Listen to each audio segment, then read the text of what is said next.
Doug Jones, 62, is a specialized non-human actor who has played an array of fantastical and ghoulish characters, from the loyal Abe Sapien in Hellboy to the demonic entity in The Bye-Bye Man. The Shape of Water star spoke exclusively to Express.co.uk about his incredibly haunting career and how he balances his unshakable faith while playing demonic characters. As a non-human actor, Jones is often the face behind layers of prosthetics, makeup and costumes of iconic characters that are evidently inhuman.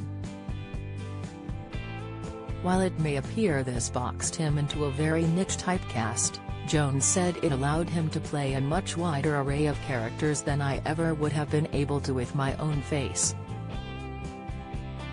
The actor fell into this character niche accidentally, as he landed one of his first professional roles in an 80s McDonald's commercial as Mactonite, the fictional, moon-headed piano player. Known to be a team player, and willing to try almost anything for his craft, Jones began receiving a few referrals for more peculiar characters and soon found himself working with the likes of iconic filmmakers Tim Burton and Guillermo del Toro. While he catapulted to the top of Hollywood, his own image remained in relative obscurity, which he claimed is a welcomed blessing. He shared, "Another best part is being able to play memorable characters in huge projects without being easily recognized in public or causing a mob scene when I go out to a coffee shop." With a background in mime and contortion, Jones quickly became the top choice for abnormal characters, finding particular success in the horror genre. He has played the disturbing entities in hit blockbusters like Ouija, Quarantine, Legion, The Terror of All Hallows, even many more. While his resume is incredible, playing the bad guy in horror films can sometimes lead to some isolation for the actor, as he described on the set of Quarantine. "The lead actress Jennifer Carpenter could not look at me between takes and avoided contact, apologizing all the while, but she admittedly was freaked out by me." For 2006's Pan's Labyrinth, Jones took on two roles as the haunting Pale Man and Fawn, starring alongside 11-year-old Ivana Bacaro. The Pale Man in particular is a visually terrifying entity, as any Pan's Labyrinth fans will note, and so to ensure young Bacaro felt safe, the crew arranged for her to have a unique inside look at the creation of the villain. Jones shared, "My aim is never to scare child actors I'm working with. We had her join us in the makeup room so she could start with seeing the real unintimidating me, then watch as the artists built and glued on my look for the day, both as the Fawn and the Pale Man. That made me not so scary to work with." When looking at some of his startling characters, many may not realize that Jones has strong ties to his Christian faith and has found a unique balance between his beliefs and his work. He candidly revealed, "Basic rule of thumb and hope for me would be if the entire story is moving somewhere positive, as in the forces of good overcoming the forces of evil. In such a story, someone has to play the bad guy, and I'm okay if that has to be me. As long as that kind of story doesn't negate or mock the God who loves me, I can find the entertainment value in them."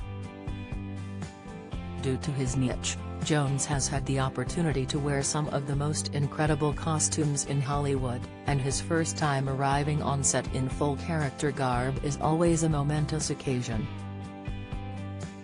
"Don't miss," he shared, "one of the more memorable ones was when I was revealed as Abe Sapien for the first Hellboy movie. I was met with gasps, but also applause, and even tears. My tears included, as I was overcome with how beautiful the artists at Spectral Motion had made me." Jones's physical acting skills are unrivaled, but that doesn't mean the job is easy under layers of latex, makeup, clothing and extra appendages. He explained, The further you get from human, the more difficult it's going to be. Among those difficult ones was when I played a six-legged giant insect, the mother bug in a straight-to-VHS feature called Bug Buster. Another downside to this is that Jones is often on set hours before his colleagues and stays hours after filming stops, and in the middle of all that is a grueling filming day trying to keep my energy up and staying true to my character as I deal with extra weight, heat, and sticky discomforts that are unavoidable. The actor declared this is the worst part of being a creature actor. Although he spent most of his career in relative obscurity, the actor is being recognized now more than ever as he has appeared on screen with his own face recently, most notably as the titular character in My Name is Jerry. Jones admitted he felt a bit more exposed using his actual face, comparing it to walking out of the house in nothing but a Speedo. But I soon realized that everyone else is also in a Speedo, and it's okay. Despite being one of the most famous creature actors in modern cinema, the Hocus Pocus star is still undeniably humble, noting that he is a victim of imposter syndrome when aspiring actors mention he is a mentor to them. He gushed, "Just when I wonder if anything I've done on film amounts to anything, it is these moments with a young actor that are quite fulfilling. I am humbled to the point of even feeling a little imposter syndrome, where I fear they may find out I'm not all I'm cracked up to be.